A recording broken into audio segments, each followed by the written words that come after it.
RCB ಸಂಭ್ರಮಕ್ಕೆ ಬಂದವರ ಬದುಕೆ ಕತ್ತಲು. ಆತುರದ ನಿರ್ಧಾರಕ್ಕೆ ಬಲಿಯಾದ 11 ಜೀವಗಳು. ಆಸ್ತಿಯನ್ನೇ ಕೊಡ್ತೀನಿ, ಮಗನನ್ನ ಕೊಡಿ ಎಂದ ಕುಟುಂಬಸ್ಥರು.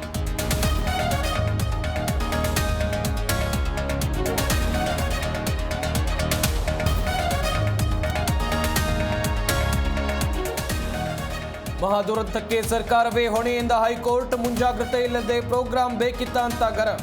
ತನಿಖಾ ಪ್ರಗತಿ ವರದಿ ಸಲ್ಲಿಸಿದ ಸರ್ಕಾರ.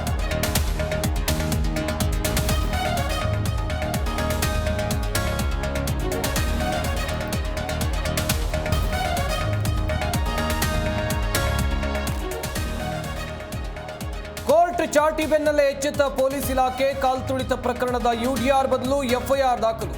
ಆರ್ಸಿಬಿ ಫ್ರಾಂಚೈಸಿ ವಿರುದ್ಧ ದಾಖಲಾಯಿತು ಕೇಸ್.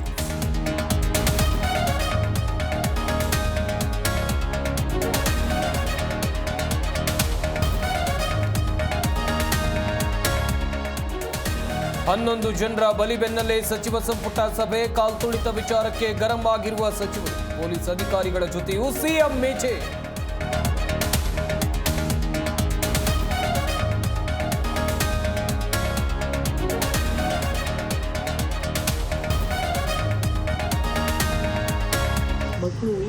ಮಕ್ಕಳ ಸಾವು ನೆನೆದು ಗಳಗಳನೆ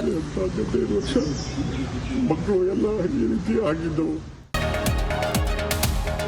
ಮಕ್ಕಳ ಸಾವು ನೆನೆದು ಗಳಗಳನೆ ಎತ್ತ ಡಿಕೆಶಿ. ವಿಧಾನಸಭೆ ಮುಂದೆ ಕಾರ್ಯಕ್ರಮಕ್ಕೆ ಬಿಜೆಪಿ ವ್ಯಂಗ್ಯ. ರಾಜಕೀಯ ಕೆಸರೆರಚಾಟಕ್ಕೆ ಕಾರಣವಾದ ಮಹಾ ದುರಂತ.